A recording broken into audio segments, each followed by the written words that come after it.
In one of the most dramatic games of the season, Arsenal found a way after a controversial red card that has sent shockwaves. Today we'll break down exactly what we learned from this game, discuss Mikel Arteta's game-changing sub, as well as the truth behind the referee. We'll also find out what's happening with a brand new forward, and find out from David Ornstein if Arsenal are closing into their first January signing.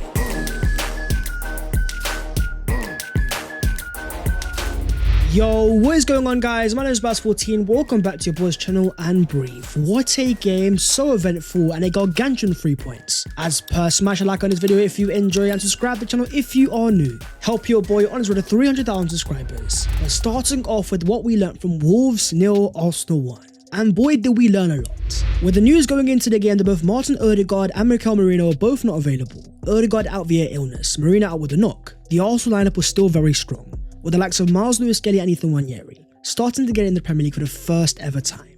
117 out of 18, just showing how far Hale End has come, producing players that can play for Arsenal at a high level in games that are must-win as we go for a title. As Fabrizio Romano confirms, negotiations are underway to get both of them to sign a brand new deal. In terms of Ethan himself, dropping a 6.4 rating, playing in the role of Martin Odegaard for the first half, before being taken off at half-time, it wasn't a masterclass by any means. And I think the main reason behind it was him playing centrally against a Wolves team that was trying to be physical and get into his face. At his current stage of development, I think he's a lot more suited playing out wide instead. With more space to attack and cut inside, it allows him to come onto the game better. But what about Miles Lewis-Skelly though? In what was a very decent performance until the 43rd minute, 5 out of 7 ground balls, 100% of passes completed. He ended up with a 5.9 rating and we all know why. On the edge of his box as Wolves tried to counter-attack, he made a simple tactical foul that was meant to be a yellow card, but to the surprise of every single fan watching, Michael Oliver pulled out a red card, claiming that Miles' foot was too high and it was a dangerous tackle. As pundit Pat Nevin says, the bar is so low that even a limbo dancing snake couldn't get under it, with Mark Chapman saying, baffling and nonsensical from supposedly one of our best referees. Where often we hear about Arsenal fans crying about the referee. In this specific occasion, I even had a lot of rival fans saying the same thing. How on earth was that a red? One of the most experienced referees in the Premier League, refereeing also in the Champions League, how could you get it so wrong? The logic behind it doesn't even make any sense. Yes, Miles' foot might go a little bit high, but there's barely any contact. And think about the amount of times we've seen worse challenges. We've seen Rodri win a Ballon d'Or from doing the same thing week in, week out. But for Arsenal, here we were once again in a familiar scenario. Another unprecedented red card, becoming one of the first teams to get a red card from a tactical foul. With the same referee Michael Oliver a year ago against Man City, we saw Kovacic do a lot worse and not get a red card. 24 hours later, you then had Man United's Lisandro Martinez do this. Jump into a challenge two-footed for something that wasn't even given as a foul. You then think about the second half when Arsenal came out, trying to still dominate, get themselves a winner. You could see that Oliver was giving Arsenal more decisions, potentially him realising that he'd made a major mistake. And come the 70th minute, everything was made even, as Wolves' João Gomez went 2 foot on Urian Timber, which was obviously a clear red, but was only actually given as a second yellow card, which again makes no sense whatsoever. You compare that to Miles, who got red card for something a lot less. Once again, Michael Oliver was causing controversy, having now sent off 8 Arsenal players in his entire career, more than any other team.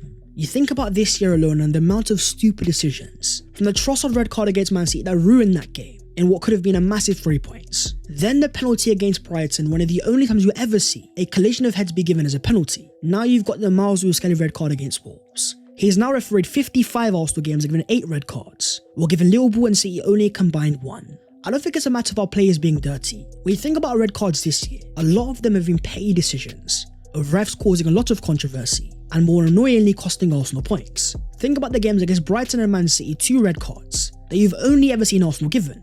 That was potentially 4 points extra there that Arsenal been costed. You add that to our current tally and we are a lot closer in the title race. For Michael Oliver, I don't want to see him ever referee an Arsenal game again, because the stats are really disgusting. Having refereed 12% of Arsenal's games since 2015-16, he has also given 23% of Arsenal's red cards. We can talk about Mikel Arteta and his tactics, we can talk about signings, but one thing that we cannot control is the referees, and I hate the fact that we have to talk about them so much.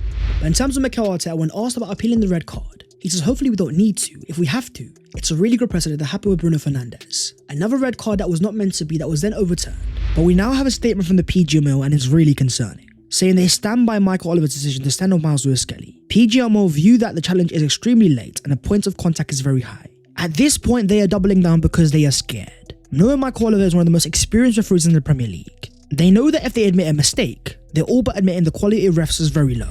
With another statement following after, saying that we are appalled by the threats and abuse directed at Michael Oliver following the game against Wolves. No official should be subject to any form of abuse, let alone abhorrent attacks aimed at Michael's family. The police are aware and a number of investigations have commenced. We are supporting Michael and all those affected and are determined to tackle this unacceptable behaviour.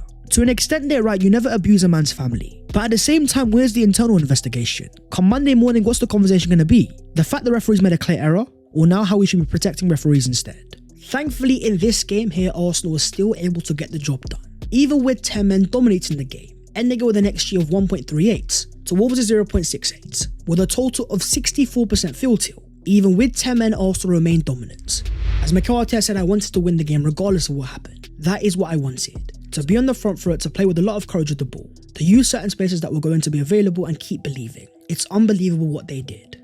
And the epitome of that was the Arsenal number 41, Declan Rice. Seen absolutely losing on Michael Oliver. It's almost like he took it personally. With no captain Martin Odegaard, Rice became the leader, dropping a 7.3 rating on 45 accurate passes and 3 key passes, while also winning 4 ground balls and 3 tackles. Not only was it another all-round masterclass, another example of Rice's game being complete, he was also the highest Arsenal player in terms of goal probability added. After a slow start to the season, we are finally seeing Rice hit his heights, control games more often and grow into the left number 8 role, with the freedom to drop the pick of the ball and drive it forwards. It's games like today where you realise why he costs £105 million. It's not just about his ability on the ball, but it's the cojones and character as well. He realised this was a must-win game for Arsenal and he made sure that Arsenal did. But in terms of the match winner himself, of course, that was our Italian stallion Riccardo Calafiori, dropping a 7.3 rating on one very important goal, as well as completing 95% of his passes, with a fantastic goal and even better celebration pointing straight to the Arsenal badge. For the second time this year, Calafiori scored another clutch goal. From the banger against Man City to a banger today as well. After the game, since I was laughing with my teammates because I can only score goals like this. I must focus on the easy things though because that is my job. Fresh off an injury with no Miles Lewis Skelly, this was a top Calafiori cameo, showing Arsenal exactly what he's made of when it comes to playing under pressure. Completely dominating the left hand side, giving us far more urgency. Calafiori is a front-footed player. Whenever he gets onto the ball, he tries to make things happen. The profile itself whenever he plays is so impressive. If he can only stay fit and available, him and Miles will have an almighty battle on the left hand side. Two slightly different profiles but both very high caliber players. In this game, Calafiori was indeed a game changer. But what about the Arsenal goalkeeper David Raya keeping his 8th clean sheet of the season, dropping a 7.8 rating, the highest of any Arsenal player with 4 crucial saves, as well as 21 accurate passes and 4 accurate long balls. In this game, I came to the realization, where a year ago there were so many fans doubtful if Raya was the guy, why had Mikel Arteta replaced a fan's favourite Aaron Ramsdale? Now more than ever, we know Raya is that guy. Seen celebrating after the game with a caption against all the odds. Raya is becoming one of the most complete goalkeepers in the Premier League. Not only crucial to Arsenal in the build-up phase, able to play as a left centre back, come out of his box, sweep up anything that goes in behind, but also in terms of commanding his own area and claiming crosses. Raya is always so assured, alongside some fantastic saves this season, saving Arsenal points and getting us results. Right now in the Premier League, is there a better goalkeeper than David Raya? For me right now, our most underappreciated player, and definitely our most consistent. But for Arsenal, another gargantuan victory in the title race, having now gone 13 league games unbeaten, but our rivals Liverpool are not slowing down, winning again this time against Ipswich 4-1. In terms of the table, the gap is still 6, Liverpool on 53 and Arsenal 47, and after Forest lost 5-0, we have daylight with 3rd and 4th. Today was massive in terms of the character, once again finding ourselves in a familiar scenario, up against it with 10 men after a poor decision, but with all the experience of the previous games, this time the Arsenal players showed the character to not only play with 10 men but also thrive, because they knew this game was must win, and they are finding a way to get the job done, despite having no Martin Odegaard, no Bukayo Saka. A lot of fans like myself have been very critical this season, but we can't forget the importance of continuity, where last year Arsenal were able to have a set 11 week in week out, players able to form relationships and grow together. This year, week after week, there's injury after injury, the team changing so often, while Liverpool have a near fit 11. It's not about making excuses, but it's very hard to demand perfection when our best players keep on getting injured. So let's move on to Arsenal's transfer moves. As Arsenal's Executive Vice Chair Tim Lewis and Director of Football Operations Richard Garlick were both seen in the crowd against Wolves, surely they looked to the Arsenal bench and said we need a signing. With 2 goalkeepers, a couple left backs, 1 midfielder, 1 youngster and Raheem Sterling, a real lack of options. According to many reports, Arsenal are on the market and they are looking, but some are claiming it will once again be a 1 in, 1 out policy, with a sell expected before the window closes. That's where you've got the future of Alexander Zinchenko. Wanted by Borussia Dortmund to our negotiations to get the player there, but according to Florian Plettenberg, you've also now got Atletico Madrid who have entered the race to sign Zinchenko. With serious talks underway regarding a transfer, Atletico open to a permanent deal or a loan with the obligation to buy, as Arsenal values Zinchenko at €20 million. This is a deal that is looking very likely, Zinchenko is set to leave also this window, and for €20 million it seems like a fair deal, a price tag for a player in the peak of his powers. That might not be the profile that we need, but for other clubs he can still be very useful. And according to David Ornstein, Arsenal are open to letting Zinchenko leave this month, but if he goes it would mean that Kieran Tierney would be staying until the summer. With potentially more funds coming in, Arsenal surely have to get a signing then. And in terms of Mikel Arteta, when asked about a striker, he simply says, "Have I ever said no to a striker?" Going on to say we know exactly who we want to sign. There's a common misconception when it comes to Mikel Arteta and forward signings. Only because Arsenal haven't made any doesn't mean he hasn't been looking for one. Go all the way back to Jan 2022, you had Dusan Vlahovic. Summer 2023, you had Rafinha. Then the following January, you had Mykhailo Mudryk. Alongside links to Alexander Isak. Then last summer, all about Benjamin Sesko. Mikel Arteta has made it clear numerous times the player he wants to sign. So now it's over to the board to get those deals done, with one potential target being Wolves' Matheus Cunha. Starting against Arsenal today and dropping a 7.2 rating, with 2 dribbles, 1 key pass and 5 ground balls won. What did you guys make of his performance? Did you see a profile that could arrive at Arsenal and make a major difference? Because what I saw was a player that wasn't entirely interested, not working hard out of possession, not doing much with the ball itself. I think the player is making it very clear he doesn't want to be at Wolves anymore, who are still trying to get him to sign a new contract, because when you're fighting relegation, if you then lose your best attacker, Wolves could be in massive trouble. The price tag of course reportedly at £60 million, with the reports in Brazil claiming that Arsenal have made Matheus Cunha their top target this January. I think he's a very decent player, but I don't know if he's a level raiser. And of course environment matters. At Arsenal, with the amount of chances that we make, the scenarios that we get into, Cunha's profile could excel.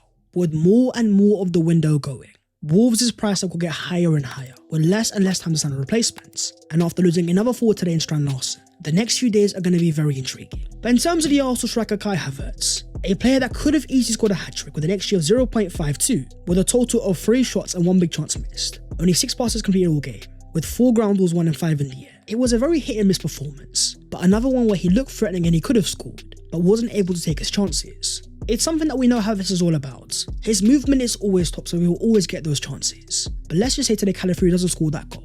After the game, all eyes would have been on Kai Havertz for the chances that he missed. Havertz is a hard worker and he's always available. With 14 goals this year, his numbers are also decent. And the reason why he gets paid so much money is because he's a player you can always count on.